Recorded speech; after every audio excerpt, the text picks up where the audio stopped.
मुन्नी भाई का मुजरा नहीं है कि पढ़ने वाला क्या पढ़ रहा मालूम नहीं, बस तकरार चल रही है और तवायफों के जैसे सरों पे नोट निछावर की जाती है, ऐसे नाटकों पे यू क्या है, छिछोरे हो तुम लोग जो नबी की बारगाह में नाद लिखते थे और हुजूर को सुनाते थे। क्या कोई हदीस में दिखा सकते हो कि जब सहाबी पढ़ते थे तो सारे सहाबी यही करते रहते थे? एक तमाशा क्या है। और ऐसे लोगों को वजद आता है जिनको अजान सुनने के बाद भी नमाज पढ़ने की तौफीक नहीं होती। लेकिन नबी की नात पे इतने वजद आते हैं कि मोबाइल के लाइट चालू गए, हर जलसे में देखो तो नई नई बिदअत। जितना सुन्नतों पे तुम अमल नहीं करते उससे ज्यादा बिदअतों को इजाद करने के लिए प्लानिंग बनाते रहे। माइकल लाल को मैं चैलेंज करता हूं, कोई माइकल लाल बता दे कि हुजूर की बारगाह में जब नात पढ़ी जाती थी, नात खाओं में बहुत सारी फहरिस्त आती है, मुहद्दिसीन ने उन नात खानों के नाम लिखे हैं, ज्यादा दूर मत जाइए, अरबी किताबें आपके बस की नहीं है तो कम अज कम मदारिजुन नबुव्वत शाह अब्दुल हक मुहद्दिस देहलवी की पढ़ लीजिए, उर्दू तर्जुमा आ चुका है। इमाम कस्तलानी की अल मवाहिबुल लदुनिया पढ़ लीजिए, इमाम ज़रक़ानी। नाते पाक पढ़ना और नाते पाक सुनना एक बहुत ही कार्य अजीब और बेहतरीन अमल है। आपको मालूम होना चाहिए कि नाते पाक पढ़ना किसकी सुन्नत है और उसको सुनना किसकी सुन्नत है। सही बुखारी शरीफ की हदीस है कि अल्लाह के नबी सल्लल्लाहु अलैहि वसल्लम की बारगाह में हजरत हस्सान इब्न साबित, जो रसूलुल्लाह के जलील क़द्र सहाबी है, फसाहत और बलागत पर उबूर रखते थे, जबान के धनी थे, अरबी जबान पर उबूर और माहरात का इल्म और कबाइल की मालूमात बहुत वसीतर थी उनकी। बारगाह रब्बुल इज़्ज़त में हाजिर होते अर्ज करती या रसूलल्लाह, मैंने आपकी शान मर्तबत में, आपकी शान आला में नात के चंद अशार कहे। जब हुजूर की बारगाह में अर्ज किया कि या रसूलल्लाह मैंने आपके लिए नात कही है, तो आका सल्लल्लाहु अलैहि वसल्लम ने ये बताने के लिए कि नात पढ़ना कितना अजीम तारा अजीम है, कितना अजीम काम है, कितनी बेहतरीन इबादत है, तो अमली तौर पर जिस चीज का आपने मुजाहरा किया वो ये था कि हुजूर मिंबर पे बैठे थे। जब हज़रत हस्सान आए तो सरकार मिंबर अक़दस से जमीन फर्श पर तशरीफ लाते हैं, मिंबर अक़दस को खाली फरमा दिया और हस्सान का हाथ पकड़ के फरमाया, हस्सान हमारे मिंबर पे तशरीफ रखो। सुभान अल्लाह, सुभान अल्लाह। गोया आका ने बताया कि मेरी मदखानी जो करते हैं उसको अल्लाह का रसूल मिंबर पे बिठा के बुलंद कर दिया करता है, और खुद आका फर्श जमीन पर तशरीफ फरमा होकर नात को समाअत करते और हजरत हस्सान मिंबर रसूल पर बैठकर सरकार की हम्द व सना हुजूर की तारीफ बयान करते। तसव्वुर में अगर आप उस बज़्म में जाएं, मस्जिद नबी का समा है, मिंबर नबी है, वो मस्जिद नबी जिसके बारे में आका कहते हैं कि दिगार दुनिया की मस्जिदों में एक रकात नमाज पढ़ना मेरी मस्जिद में एक रकात 70 दर्जे ज्यादा फजीलत रखता है। आसानी से ये समझ ले कि आपने अपनी मस्जिद में एक जुमा पढ़ा, एक जुमे का सवाब मस्जिद नबी में जुमा पढ़ने की सादत आपको मैसर आई, गोया 70 जुमे का आपके नामे अमाल में सवाब लिखा है। ये मस्जिद नबी की शान और ऐसा मुकद्दस मकाम देखिए कितना मुकद्दस है।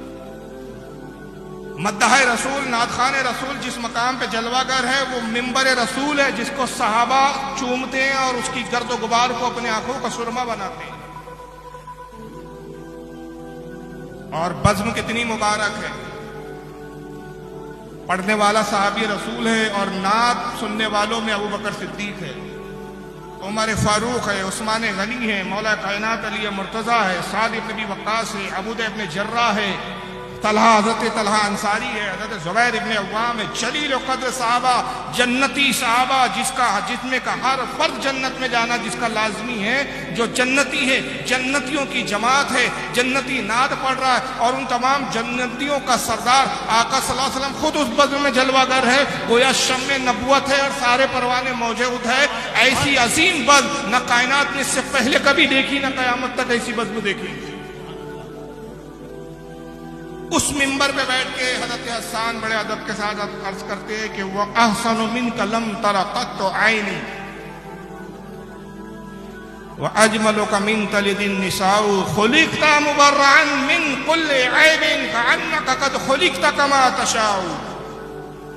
अर्ज करते हैं कि अल्लाह के रसूल आपकी क्या शान बयान करें हम। हुजूर आपकी शान का ये आलम है कि किसी आंख ने आपसे ज्यादा हसीन चेहरा देखा ही नहीं है। कायनात में आपसे ज्यादा हसीन आज तक कोई पैदा हुआ ही नहीं है। आज यूसुफ भी उनकी गुलामी में है। तुमने देखा सुलेखा हमारा नबी, सब चमक वाले उजलों में चमका किए, अंधे शीशों में चमका हमारा नबी। अल्लाह के नबी किसी आंख ने आपसे ज्यादा हसीन नहीं देखा और किसी औरत ने आपके जैसा हसीन और जमील बच्चा पैदा ही नहीं किया। खुलिक़्ता मुबर्रअन मिन कुल्लि ऐबिन, अल्लाह के नबी अल्लाह ताला ने आपको हर ऐब से पाक पैदा फरमाया। आपकी जात में कोई ऐब नहीं। वो कमाल हुस्न हुजूर है कि गुमान नक्स जहां नहीं। यही शम्मा वो है कि जिसमें धुआं नहीं। ये शम्मा, यही शम्मा खार से दूर है। यही शम्मा है कि जिसमें धुआं नहीं। यही गुल खार से यही फूल खार से दूर है। यही शम्मा है कि जिसमें धुआं नहीं। आपको अल्लाह ने बेऐब पैदा किया, कोई ऐब आप में है ही नहीं। हर शेर पे सरकार तस्दीक फरमा रही। और फिर आखिरी शेर अकीदे अहले सुन्नत की इतनी बेहतरीन तर्जुमानी शेर हजरत हसन कह रहे हैं। गोया ये कौल हजरत हसन का है, हदीस मौकूफ है, मगर सरकार का सुकूत इसको हदीस मरफू करार दे रहा है। अब ये बात रसूल की हो गई, रसूल ने तस्लीम भी किया, कबूल भी किया, तारीफ भी की, दाद भी दी। वो क्या कि अल्लाह के नबी आपको अल्लाह ने हर ऐब से बेऐब पैदा किया, हर ऐब से पाक पैदा किया। अन्नका कद खुलिक़्ता कमा तशाऊ, अल्लाह के रसूल अल्लाह ने आपको ऐसे पैदा किया जैसा खुद आप पैदा होना चाहते थे। अल्लाह ने आपको आपकी मर्जी के मुताबिक पैदा किया। कायनात में कोई आज तक ऐसा पैदा ही नहीं हुआ जिसको उसकी मर्जी के मुताबिक पैदा किया। हमारी पैदाइशी तो रब तबारक व तआला ने हमसे नहीं पूछा कि तुम्हारी रंगत कैसी हो, चेहरा कैसा हो, नाक कैसी हो, तुम्हारे बाल कैसे हो, तुम्हारी जो है जिस्म की साख कैसी हो, किस कबीले में पैदा होना चाहते हो, किस खानदान में पैदा होना चाहते हो, कौन से वालिदैन तुम पसंद करते हो, नहीं पूछा गया। रब की मर्जी थी, जहां चाहा, जिस कबीले में चाहा, जिस खानदान में चाहा, जिस इलाके में चाहा, जिस रंग और रूप के साथ हमें पैदा करना उसने मकसूद फरमाया, उस रंग रूप के साथ हमें पैदा कर दिया। मगर रसूलुल्लाह की शान क्या है? खुदा की रजा चाहते हैं तो आलम खुदा चाहता है रज़ाए मोहम्मद। ए महबूब, जैसा तुम पैदा होना चाहते हो वैसा हम तुम्हें पैदा करेंगे। और फिर हदीस के अल्फाज है कि जब शेर का सहाबा ने सुभान अल्लाह के नारे बुलंद किए, जबान पर मरहबा और सुभान अल्लाह था। सरकार तशरीफ फरमा है, हुजूर इतने खुश हुए कि खड़े हुए और अपनी चादर अक़दस हज़रत हसन को उड़ा दी। और चादर अक़दस हज़रत हसन को लेकर क्या दुआ की? हाथों को उठाया, कहा परवरदिगार हसन के मुंह को सलामत रख, हसन के दहन को सलामत रख। ऐ रब कदीर, जिब्रील अमीन को हसन का मददगार बना दे कि वो मेरी नात का मदद उसमें जिब्रील करे।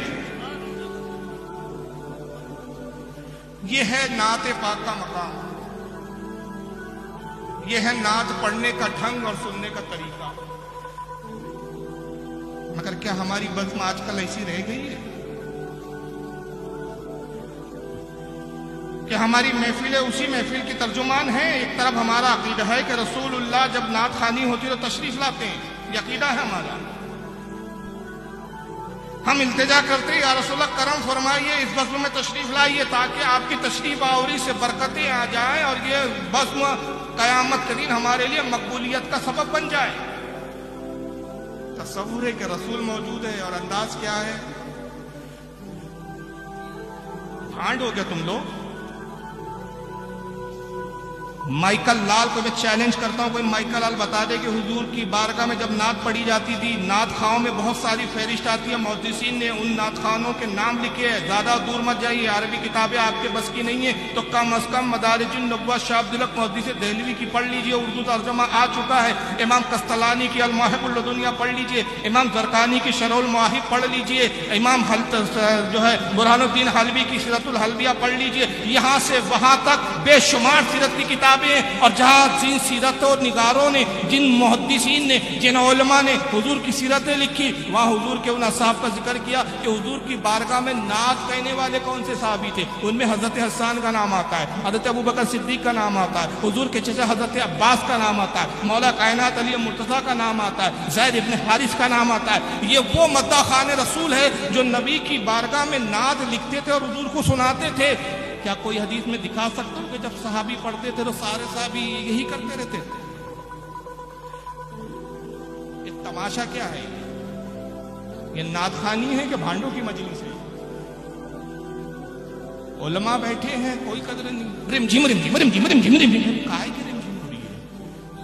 क्या पढ़ रहा है उसको खुद नहीं मालूम। नात खां को तू नात पढ़ रहा है, मनकबत पढ़ रहा है, नज्म पढ़ रहा है, पढ़ क्या रहा है तुझे खुद नहीं पता। और ऐसे लोगों को वजद आता है जिनको अजान सुनने के बाद भी नमाज पढ़ने की तौफीक नहीं होती। लेकिन नबी की नात पे इतने वजद आते हैं कि मोबाइल के लाइट चालू हो गए। हर जलसे में देखो तो नई नई बिद्दत। जितना सुन्नतों पे तुम अमल नहीं करते उससे ज्यादा बिद्दतों को इजाद करने के लिए प्लानिंग बनाते रहते। ये तकाजा है मिंबर का, मैं बोलूंगा किसी को बुरा लगे, मेरी बला से जाए 2 रोटी ज्यादा खाए, मुझे कोई परवाह नहीं है, किसी के बाप से नहीं डरता मैं।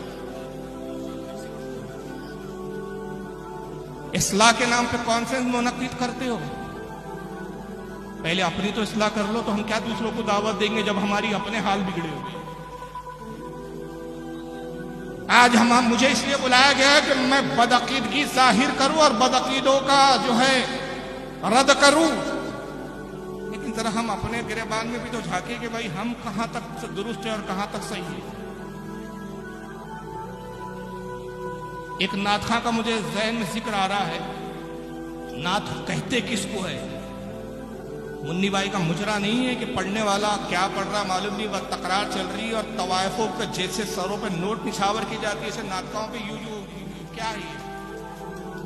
छिछोरे हो तुम लोग।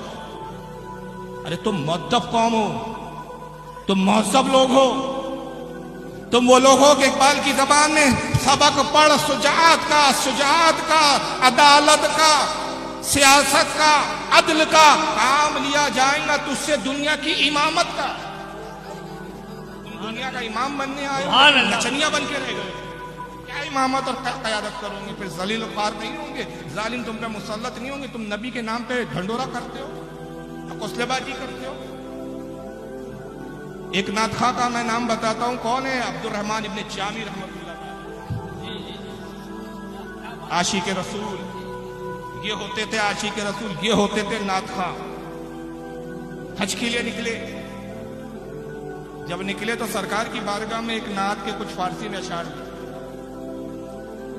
और इरादा किया कि रोज़े रसूल पर हाजिर होऊंगा, सरकार की बारगाह में नात के अशार अर्ज कर। जब मदीने की सरहद के बाहर काफिला रुका, सालार काफिला को बशारत होती है कि हमारे इस काफिले में एक शख्स है जिसका नाम अब्दुर्रहमान जामी है, इलाका जाम से आया हुआ है, उसको मदीने में दाखिले की इजाजत नहीं है, उसको रोको। सालार काफिला ख्वाब से बेदार हुआ कि मुझे ख्वाब में किसी कहने वाले ने कहा कि इस काफिले के अंदर एक शख्स है जिसका नाम अब्दुर्रहमान जामी है, इलाका जाम से, हेरात का शहर है जो ईरान का इलाका है, वहां के रहने वाले थे। हेरात वहां के इलाका जाम का रहने वाला शख्स है। कौन है तुम में से वो शख्स? हज़रत अब्दुर्रहमान आगे बढ़े, कहा आपको इजाजत नहीं है, हुजूर की तरफ से हुक्म दिया गया कि आप मदीने में दाखिल नहीं हो सकते। लोगों ने देखा तो लानतान शुरू कर दी, बहुत बड़ा गुनाहगार पापी मालूम होता है, बहुत बड़ा खताकार है, इसलिए हुजूर की जानिब से उसको रोक दिया गया है। आप रोने लगे, रोते कहते या रसूलल्लाह आखिर मेरा कसूर क्या है कि इस गुलाम को हाजिर होने से रोका जा रहा है? मचलते सालार काफिला की खुशामद करते, सालार काफिला कहता है कि नहीं, इजाजत नहीं है, हमें डर है कि अगर हमने आपको अपने साथ मदीने के अंदर दाखिल करके लेके गए, साथ में ले गए, तो कहीं हम पर इताब नाज़िल ना हो जाए। सालार काफिला ने इनकार कर दिया। बहरहाल काफिले के ऊपर से आपने एक तरह से मामला तय किया और कुछ दिनारों का उसको लालच दिया, कहा कि जो तुम्हारे सामान के संदूक है, एक संदूक में मुझे छुपा दो, उस संदूक को ऊंट पर बार कर दो, ऊंट पर लाद दो, कोई मुझे देखेगा नहीं, इस तरीके से मैं मदीने में दाखिल हो जाऊं। वो शख्स रुपये की लालच में आ गया, उसने रुपये लिए, लकड़े का बड़ा सा संदूक था, उसमें हजरत चांदी को संदूक पे रखा, संदूक बंद कर दिया, संदूक को ऊंट पे लाद दिया गया। सुबह जैसी हुई काफिला निकला, एक तेज हवा, गर्द गुबार, तूफान के ऊंटों ने